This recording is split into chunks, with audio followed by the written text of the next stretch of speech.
देखिए, जैसे हमने ये जो एमएसएमई यानी कि लघु उद्योगों के लिए ये जो कार्यक्रम किया है, इसका हमने नाम रखा है लघु उद्योग शिविर 2026।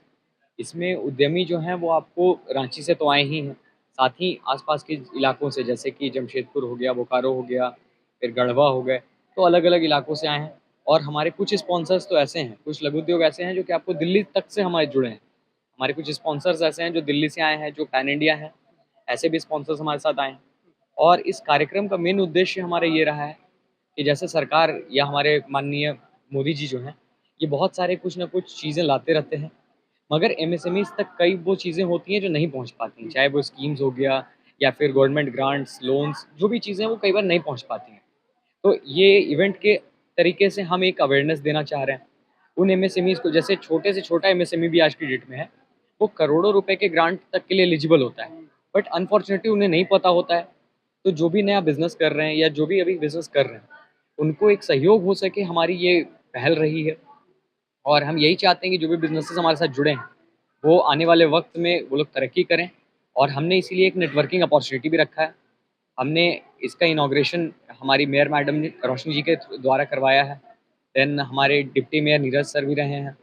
इसके अलावा हमारे आपको एमएसएमई डीएफओ के जो डायरेक्टर सर हैं, इंद्रजीत सर भी आज आने वाले थे, मगर किसी कारणवश वो तीसरे दिन, हमारा इवेंट 3 दिनों का है, 14, 15, 16, तो 16 तारीख को सर यहाँ पे उपलब्ध होंगे और वो बाकी क्या स्कीम्स हैं, क्या नहीं है, उसको बताएँगे। स्टॉल्स, सर हमने स्टॉल्स का फ़ोकस किया था कि हम कम से कम 50 से ज़्यादा बिज़नेसेस को इसमें इंक्लूड करें। And I am really honoured कि हमारे पास टोटल 55 बिज़नेसेस हैं जो जुड़ चुके हैं।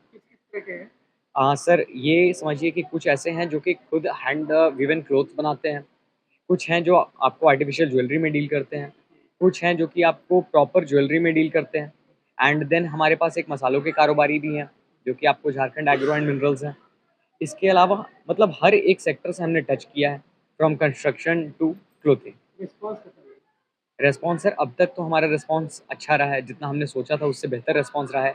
और भी धीरे-धीरे एग्ज़िबिशन में लोग आ रहे हैं, क्योंकि फ्री एंट्री हमने रखा है एडिशन में इन तीनों दिन। तो अभी तक तो काफ़ी अच्छा चल रहा है और आशा करते हैं कि और भी अच्छा रहेगा। इसका स्टॉल लगा रहे हैं तो क्या आगे जैसे कि इतनी दिन बाद कल आपका स्टॉल लगा जी। इसके बाद फिर फर्दर में कहीं पे और बिल्कुल सर, जैसे हमने ये जो लघु उद्योग शिविर शुरू किया है, इसका ज़रूरी नहीं है कि साल में हम एक बार ही करवाएँगे। हम हमारा उद्देश्य इससे है कि हम धीरे-धीरे पैन इंडिया मूव करेंगे। अभी हो सकता है कि इसके बाद हम कहीं पटना में करवाएँ या जमशेदपुर में करवाएँ और वहाँ के बिज़नेसेस को हम और इन करें। तो धीरे-धीरे ये एक नेटवर्किंग प्लेटफ़ॉर्म अगर बने, तो फिर एमएसएमईज़ को हम ज़्यादा से ज़्यादा हेल्प कर सकते हैं और सारे एमएसएमईज़ मिल करके एक बड़ा कॉर्पोरेट बना सकते हैं, जो कि पैन इंडिया वर्क कर सकते हैं या एक्सपोर्ट तक में मदद कर सकते हैं, जो कि एक्सपोर्ट का इंडिया को दिक्कत रहता है। ठीक अपना परिचय जी, मेरा नाम प्रियांशु हुआ और मैं यहाँ का निदेशक हूँ इस पूरे इवेंट का। और जो भव्य आनंद शक्तिपीठ है, मैं इसका वाइस प्रेसिडेंट या उप निदेशक हूँ। देखिए, अब तक जो रिस्पॉन्स था, देखिए बहुत सारी चीज़ें बाधित तो होती हैं जब भी आप शुरुआत करते हो, बट बाधाओं को पार कर लेना ही सबसे बड़ी चुनौती होती है। और जहाँ चुनौतियाँ नहीं हैं, वहाँ पे आप कुछ भी नहीं कर पाने की स्थिति में होते हैं। तो मेरा मानना सिर्फ ये नहीं है कि मैं इन लोगों को स्टॉल हमने प्रोवाइड किया है, इन लोगों का आगे भी एक नेटवर्क हो, क्योंकि हर किन्हीं का एक दूसरे के सामान की ज़रूरत पड़ती है। तो ये लोग आपस में बात करके, हमने बगल में एक अरेंजमेंट भी किया है, वहाँ पे बैठ कर के ये अपना अपना बिज़नेस को बिल्डअप कर सकते हैं साथ बैठ के, एक दूसरे के अपॉर्च्युनिटी को क्रिएट कर सकते हैं। और इसके लिए हमने अलग से एक प्रोविज़न भी किया है कि आगे चल के इन लोग को एक प्लेटफ़ॉर्म देंगे जहाँ पे ये अपनी चीज़ों को बेच पाएँगे। नेटवर्किंग के आज के ज़माने में हर आदमी को घर पे ही सब सामान मिल जाता है ऑनलाइन। ऐसे में इस तरह के स्टॉल का क्या कुछ प्रभाव पड़ेगा? देखिए, ये वो महिलाएँ हैं या जो भी पुरुष हैं, ये लोग अपने घर से भी बहुत सारा काम करते हैं। आज कितना भी ऑनलाइन का ज़माना हो, पर हम किसी भी सामान को लेने के लिए बहुत ख़ास तौर पे महिलाएँ बड़ी चूज़ी होती हैं कि उनको लगता है कि जब तक हम छू ना लें, उसको थोड़ा पहन ना लें, तो उनको विश्वास नहीं आता। पुरुष की बात अलग है, लेकिन महिलाओं में ये चीज़ें पाई जाती हैं। तो जिन लोगों ने इतनी सशक्ता साथ, जिनके बच्चे हैं बड़े-बड़े, अभी एक उम्र के ऐसे कगार पे आ गई हैं कि इन लोगों को लगता है कि हमको कुछ कहीं न कहीं एक जगह चाहिए कि हम कुछ कर पाएँ। या फिर जो एकदम यूथ हैं, बच्चे हैं, और इतने छोटे-छोटे बच्चे इतनी चीज़ें, वो कैंडल बना रहे, बैग्स एक से एक, वो खाने के चॉकलेट से बना रहे हैं। एंड ये लोग ऑर्नामेंट बेच रहे हैं जो कि बच्चियाँ पहनती हैं। तो मुझे लगता है कि इन बच्चियों को अगर अभी से इतना हुनर है, और इनको थोड़ा सा प्रोत्साहन मिले और हमारे सरकार की थोड़ी सी अनुशंसा मिल जाए तो ये बहुत ज़्यादा आगे जा सकती हैं।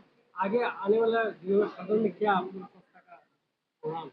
जी, आगे आने वाले दिनों में हमने यही सोचा है कि झारखंड सरकार से, एमएसएमई से, लघु उद्योग की तरफ से इन लोगों को वो सुविधाएँ मुहैया हों कि आगे चल कर के इन लोगों का जो स्टॉल जो हमने आज लगाया है, कहीं भी बृहद रूप में लगे और इन लोगों के लिए वो लोग स्पॉन्सर कर दें, ताकि इन लोगों को अपने पॉकेट से ज़्यादा बजट ना खर्च करना पड़े।